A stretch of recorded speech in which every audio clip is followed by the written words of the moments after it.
వారు చెప్తున్నట్టు కొన్ని సామెతలు ఉండొచ్చు, కానీ మహిళల పట్ల కాంగ్రెస్ పార్టీకి అపారమైన గౌరవం ఉంది. కొన్ని కొటేషన్స్ ఉండొచ్చు, నువ్వు నేను మాట్లాడుకోవచ్చు, ఇంకో మహిళతో అటువంటి మాటలు మాట్లాడే సందర్భం తప్పు. అది ఎవరైనా ప్రజాస్వామికవాదులు అందరూ ఖండిస్తారు. సేమ్ టైం దాడులు కూడా జవాబు కాదు. మాటలు తప్పు, ఏదైనా డెమోక్రటిక్గా జరగాలి. మేము ఇంత మాకు ఆక్రోశం ఉంది, ఆవేదన ఉంది. మేమింత న్యాయంగా చట్టపరంగా ప్రజల ఆకాంక్ష కొరకు ఇంత లీగల్ తీసుకొని పోతా ఉంటుంటే కొంతమంది స్టేట్మెంట్లు చూస్తే మేము కూడా దాడులు చేయాలి, కానీ మేము అంటలేము. మేము దండం పెడుతున్నాం, బతిమలాడుతున్నాం, ధైర్యం ఏమని అడుగుతా ఉన్నాం. గతంలో పాత మర్చిపోయి మండల్ టు కమండల్ అని చెప్తున్నాం. ఇవాళ మాకు సహకారం చేయమని అడుగుతా ఉన్నాం, అభ్యర్థన చేస్తా ఉన్నాం. సో అటువంటి విధంగా ఉండాలి. ఏదైనా కొన్ని కామెంట్స్ అనేటువంటి అట్లా కామెంట్స్ తోటి ప్రాణాలు పోతాయి, కొంత పెద్ద ఉద్యమాలు జరుగుతాయి. అటువంటి కామెంట్స్ అనేటువంటి సందర్భం, సముచితమైనటువంటి విధానము, పద్ధతి ఎదుటి వాళ్ళ గురించి మాట్లాడినప్పుడు మాట్లాడాలని ఈ సందర్భంగా అనుకుంటున్నాను.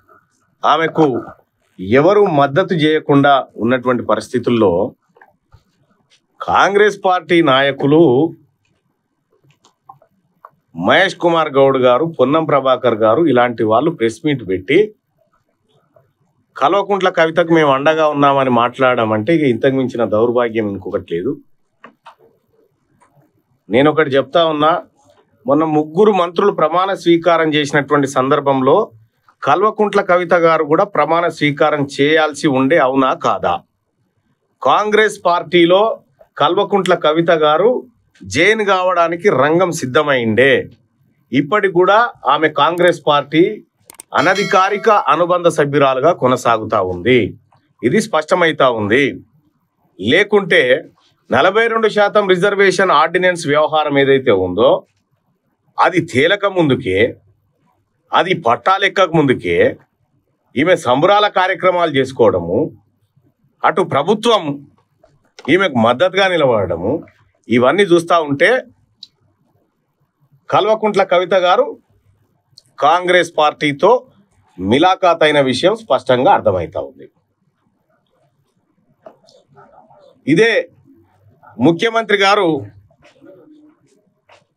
మరి బిల్లు పాస్ చేసినాం, 9th షెడ్యూల్లో పెట్టాలని చెప్పి డిమాండ్ చేసినాం కదా, ఇప్పటి వరకు ప్రధానమంత్రిని ఎందుకు కలవలేదు? ఎందుకు ఈ 42% రిజర్వేషన్ మీద ఎందుకు మాట్లాడలేదు? ఎందుకు 9th షెడ్యూల్లో పెట్టమని అఖిల పక్షాన్ని తీసుకుపోలేదు? ఇదంతా ఒక డ్రామాలా కనిపిస్తూ ఉంది. అంటే ఈ 42% రిజర్వేషన్ అంశాన్ని పక్కదారి పట్టించడం కోసం ప్రభుత్వంలో ఉన్నటువంటి కొందరు, కల్వకుంట్ల కవిత ఇద్దరు కలిసి ఈ కార్యక్రమాన్ని చేసినట్టుగా మాకు సమాచారం అందుతా ఉంది. ఎందుకంటే నిన్నటి నుంచి వ్యవహారం చూస్తూ ఉన్నాం. మా కార్యాలయం మీద దాడి జరిపి మా మీదనే హత్యాయత్నం కేసులు పెట్టిన పరిస్థితులు చూస్తూ ఉంటే వాళ్ళ చిత్తశుద్ధి ఏందో మాకు అర్థమవుతా ఉంది.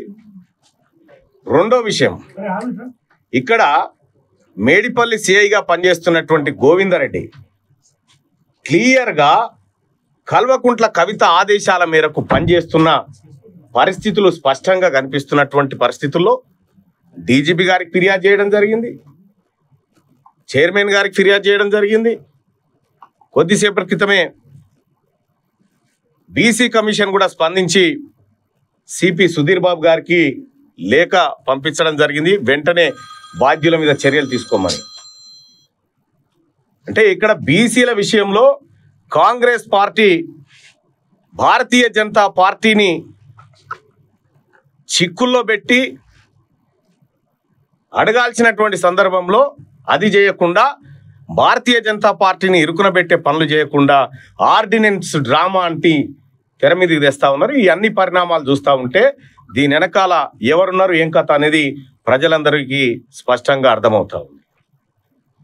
ఇక్కడ ఒకటి చెప్పదలుచుకున్నాం, మీరు ఎన్ని కుట్రలు కుతంత్రాలు, ఎన్ని చీకటి ఒప్పందాలు చేసుకొని మీరు ఈ దాడులు, ఈ హత్యాయత్నాలు చేసినా బీసీ ఉద్యమం ఆగదు.